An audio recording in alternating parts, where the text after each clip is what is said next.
വീണ്ടും ഒരു കൊറോണ കാലത്തെ കുറിച്ചിട്ട് നമ്മളെല്ലാവരും ഭയപ്പെട്ടുകൊണ്ടിരിക്കുകയാണ്. നമ്മൾ തോട് വൃത്തിയാക്കാനും കനാല് വൃത്തിയാക്കാനും വെള്ളം കളയാനും ഒക്കെ നമ്മൾ ശ്രമിച്ചുകൊണ്ടിരിക്കുകയാണ്. പക്ഷെ കഴിഞ്ഞ കൊറോണ കാലത്ത് എല്ലാവരും ഏത് സമയത്തും ഒരു പുറത്ത് പോയി കഴിഞ്ഞാൽ അപ്പളേക്കും സോപ്പിട്ട് കഴുകി, അല്ലെങ്കിൽ സാനിറ്റൈസർ ഉപയോഗിച്ചു, 3 മാസ്ക് വെച്ചു. എന്നിട്ടും മിക്കവാറും എല്ലാവർക്കും കൊറോണ വന്നു. ഇതൊന്നും ചെയ്യാത്ത എനിക്ക് കൊറോണ വന്നില്ല.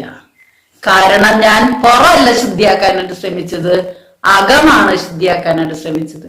എൻ്റെ വയറിൽ കിടക്കുന്ന കഫവും ശരീരത്തിൽ കിടക്കുന്ന കഫവും വയറിൽ ദുഷിച്ചു കിടക്കുന്ന സാധനങ്ങളുമാണ് കൊറോണയ്ക്ക് കാരണം എന്ന് എനിക്കറിയായിരുന്നു.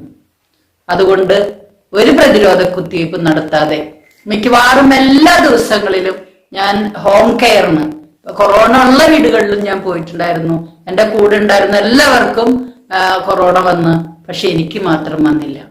എങ്ങനെ നമ്മുടെ ശരീരത്തെ ക്ലീനാക്കി കൊറോണയെ പ്രതിരോധിക്കാനായിട്ട് നമുക്ക് സാധിക്കും എന്ന് ഞാൻ പറഞ്ഞ് മനസ്സിലാക്കി തരാം.